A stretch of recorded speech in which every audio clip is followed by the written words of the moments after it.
రేవంత్ రెడ్డి గారు ఆయన అంటున్న మాట ఏంటంటే మేడిగడ్డ కూలిపోయింది, అన్నారం సుందిలా పనికిరాదని చెప్పి ఎన్డీఎస్ఏ చెప్పిందని చెప్పి మాట్లాడుతున్నాడు. నేను ఒకటే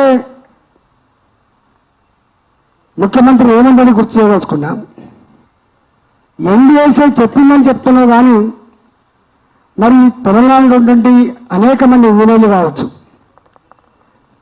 నిష్ణాతులు కావచ్చు, వాళ్ళతో ఇంటరాక్ట్ అయ్యి మరి ఇంత గంభీరమైన సమస్య దీన్ని పరిష్కరించినటువంటి సోయి మాత్రం ఆయన లేకుండా పోవడం బాధ అనిపించిన అంశం. ఇలా ఎంత మేరకు నిందించే ప్రయత్నం చేయడం, బుకాయించే ప్రయత్నం చేయడం, తప్పించుకునే ప్రయత్నం చేయడం, తద్వారా తెలంగాణ రైతుల కళ్ళల్లో మట్టి కొట్టే ప్రయత్నం చేసిన తప్ప ఇవాళ తెలంగాణ కాంటెస్ట్లో ఆలోచించిన పాపన పోలేదు ఈయన. ఇవాళ ముఖ్యమంత్రిగా నేను అడుగుతున్నా రేవంత్ రెడ్డి గారు, నన్ను కూడా చాలా రకాల మాట్లాడినావు. ఆ కుసంస్కారపు మాటలకు నేనేం బాధపడతలేను, కానీ ఒక్కటి మాత్రం గుర్తు చేస్తున్నా, సమైక్య రాష్ట్రంగా ఉన్ననాడు మాలాంటి వాళ్ళం ఎంత మాట్లాడినా కూడా సమయంతో సమాధానం చెప్పేదాన్ని ముఖ్యమంత్రులు తప్ప ఫిల్టీ లాంగ్వేజ్లో మాట్లాడే సందర్భం తక్కువ. ఒకసారి రాజేంద్ర నీ తలకాయ ఎక్కడ పెట్టుకుంటావంటే ఒక మాట తప్ప ఏనాడు కూడా మమ్మల్ని తొలనాడే సందర్భం లేదు. కానీ దుఃఖం వస్తుంది, బాధ వస్తుంది. 14 ఏళ్ళు కాన్స్టాంట్గా తెలంగాణ కోసం కొట్లాడి రాష్ట్రాన్ని తెచ్చుకున్న తర్వాత ఇవాళ మన రాష్ట్ర ముఖ్యమంత్రులు ఇట్లాంటి భాష మాట్లాడడం అటువంటిది యావత్ తెలంగాణ ప్రజానికాన్ని కుంగదీస్తున్నటువంటి విషయం మీరు మర్చిపోకండి. ఇవాళ ఏమనకపోవచ్చు, నీ చేతిలో అధికారం ఉందని చెప్పి ఇవాళ నీకు వ్యతిరేకంగా మాట్లాడకపోవచ్చు, నీకు వ్యతిరేకంగా యూట్యూబ్లలో చూపించకపోవచ్చు, నీకు వ్యతిరేకంగా పేపర్ రాకపోవచ్చు, కానీ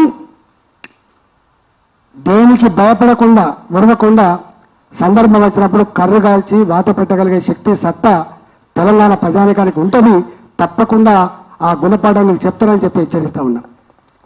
ఇవాళ సబ్జెక్టుకి వస్తే మేము ఏమంటున్నాం, ఎల్నినో ఏదైతే వచ్చిందంటున్నారో ఇది భయంకరమైనటువంటి కరువు వచ్చేటువంటి ఆస్కారం ఉందని చెప్పి మనం మాత్రమే చెప్పట్లేదు. అమెరికాలో ఉన్నటువంటి పర్యావరణ శాస్త్రవేత్తలు కావచ్చు, వాళ్ళు చెప్తున్న మాట ఏంటంటే చాలా భయంకరంగా ఉండబోతుందని చెప్తున్నారు. మీకు తెలుసు కదా, మీరే చెప్తున్నారు వర్షాలు పడితే బ్రహ్మాండంగా వ్యవసాయం అయితే 2,80,000 మెట్రిక్ టన్నుల 2,80,00,000 మెట్రిక్ టన్నుల ధాన్యం పడిందని చెప్తున్నారు కదా. ఇవాళ తెలంగాణలో ఎక్కడ కూడా ఇవాళ వేసిన విత్తనాలు మొలుస్తలేవు.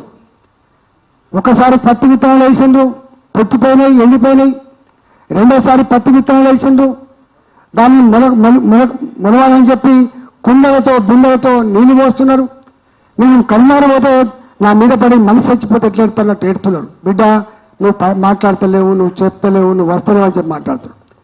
మేము అన్నదేంటి, అది చూసి ఆ మాట విని చెల్లించిపోయి మేము ప్రెస్ మీట్ పెట్టి ముఖ్యమంత్రి గారు అన్నాం, రాజకీయాలు పక్కకు పెట్టు రేవంత్ రెడ్డి గారు, బ్రాడ్గా ఉండాలి మీరు, ఈ రాష్ట్ర ముఖ్యమంత్రి మీరు. రేపు మంచైనా చెడైనా మీ మీదకే వచ్చే ఆస్కారం ఉంటుంది కాబట్టి వాళ్ళ మీద వీళ్ళ మీద నెట్టి తప్పించుకునే ప్రయత్నం చేయకు.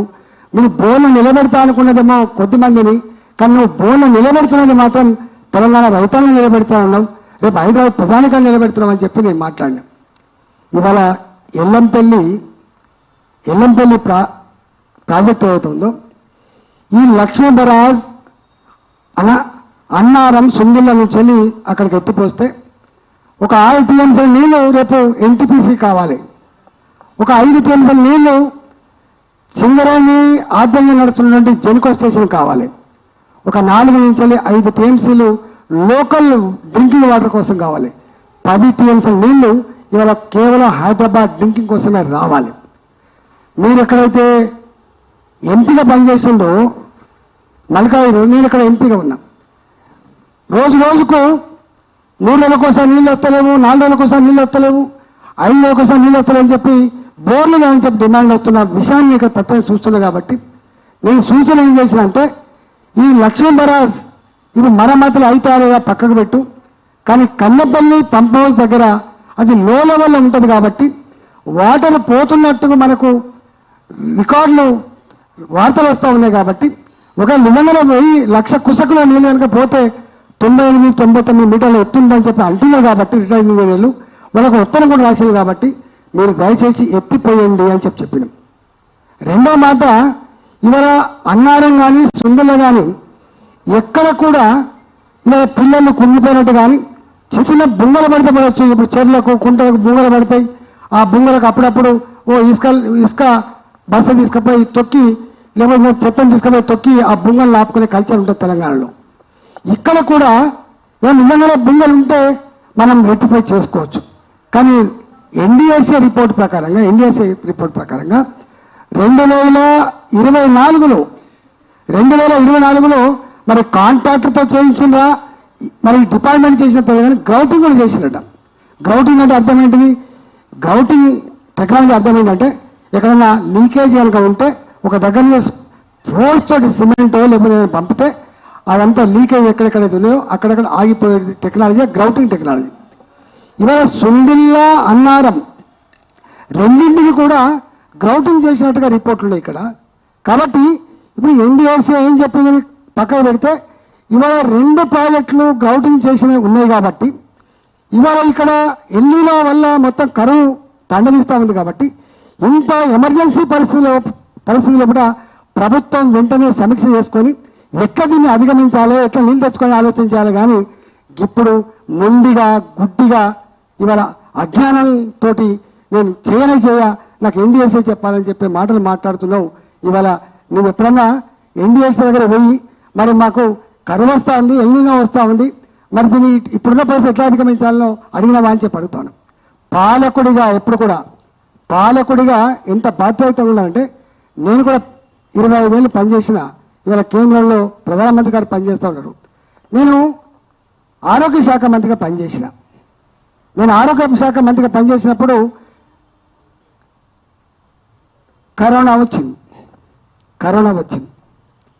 వచ్చినప్పుడు చైనా 30 రోజులలో 1000 పడకల ఆసుపత్రి నిర్మాణం చేసింది. మొత్తం ఇట్లా ట్యాకిల్ చేస్తుంది. ఇవాళ అమెరికా, బ్రిటన్ అనేక దేశాలలో వాళ్ళ దేశ అధినేతలే కన్నీళ్ళు పెడతా ఉన్నారు. భారతదేశంలో కరోనా వస్తే శవాల గుట్టలైతే అని చెప్పి పత్రికలలో, టీవీలలో వచ్చింది.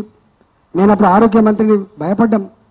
కానీ మోడీ గారు ఒక నాయకుడిగా ఆయన చేసిన గొప్ప పని ఏంటంటే, దీనికి మందు లేదు, దీనికి మాకు లేదు.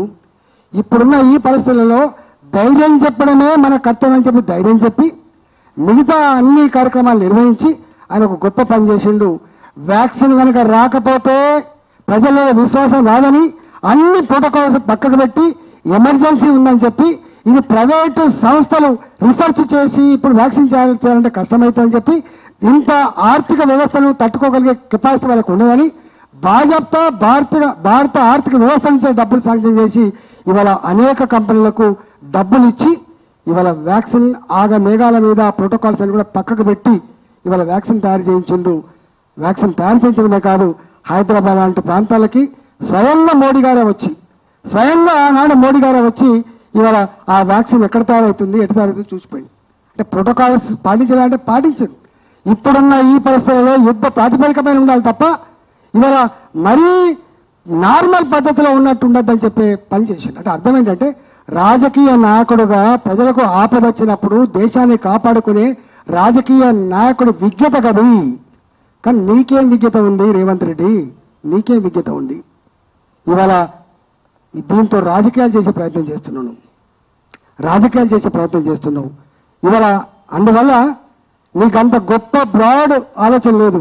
కేంద్ర ప్రభుత్వం కానీ, కేంద్ర ప్రభుత్వ పరిధిలో ఉంటుంది ఎన్డీఎస్ఏ కానీ మీరు కనుక పోయి అయ్యా నా రాష్ట్రంలో ఇట్లా తీవ్రమైన పరిస్థితి ఉన్నది, నీళ్ళు కనుక ఎత్తిపోసుకోకపోతే నాకు రేపు ఎన్టీపీసీ కరెంటు బంద్ అయిపోయే ఆస్కారం ఉంది, రేపు సింగరేణి ఎలక్ట్రిసిటీ జనరేషన్ బంద్ అయిపోయే ఆస్కారం ఉంది, నా హైదరాబాద్ 140 కోట్ల జనానికి తాగే నీళ్ళు లేకుండా ఉండే ఆస్కారం ఉంది, ఇలా 6 జిల్లాల ప్రధానికానికి తాగే నీళ్ళు ఉండే ఆస్కారం లేకుండా అయిపోతుందని చెప్పి చెప్పుకునే ప్రయత్నం చేస్తే దాని నుంచి వాళ్ళు ఏమైనా ఒక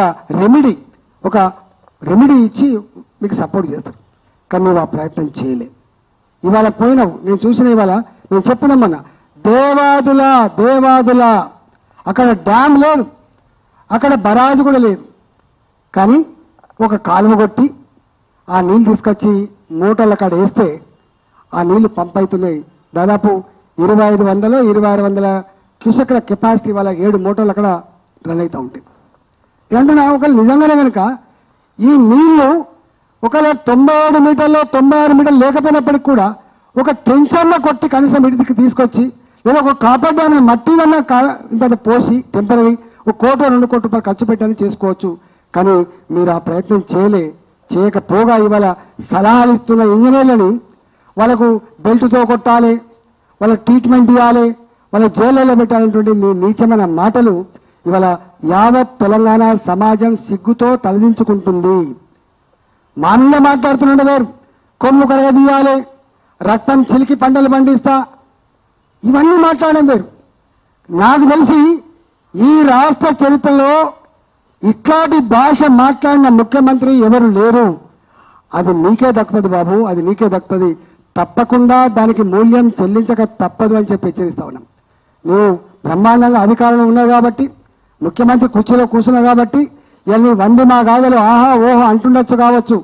కానీ రేపు అధికారాన్ని గుంజేస్తే, నీ అధికారంలో ఫీజును పీకేస్తే నీ బతికేందో తెలిసేట్టు ఆస్కారం ఉంటుంది. కాబట్టి నేను ఒకటే ఇవాళ మీరు ఇలా పోయింది ఎక్కడికి దేవాలయం పోయిండు. మీరు దేవాలయం పోయిన పోండి, లక్ష్మీబాయి దగ్గరికి పోయినా, అన్నారా సుందర్ దగ్గరికి పోయినా, ఎన్ని నీళ్ళు స్టాక్ ఉన్నాయో మనకు శ్రీపాద ఎల్లంపల్లిలో వెంటనే మీరు ఇలా ఎన్డీఎస్ దగ్గర పోయినట్టుగా తెలుస్తూ ఉంది. తక్షణమే రాష్ట్ర ప్రభుత్వం ఎన్డీఎస్ని కన్సల్ట్ చేయాలి, ఇక్కడ ఉన్నటువంటి పరిస్థితులు వివరించాలి, దానికి తక్షణ రెమెడీ ఏందో చేయాలి. ఇవాళ నీళ్లు లిఫ్ట్ చేయాలి. ఇవాళ తెలంగాణ రైతాంగం యొక్క పంటలు కాపాడాలి. దానికంటే ముందు తాగే నీళ్లు, దానికంటే ముందు ఇవాళ జనరేషన్ స్టేషన్లకు నీళ్లు అందించేటువంటి గ్యారంటీ చేయాలని చెప్పి నేను డిమాండ్ చేస్తున్నా.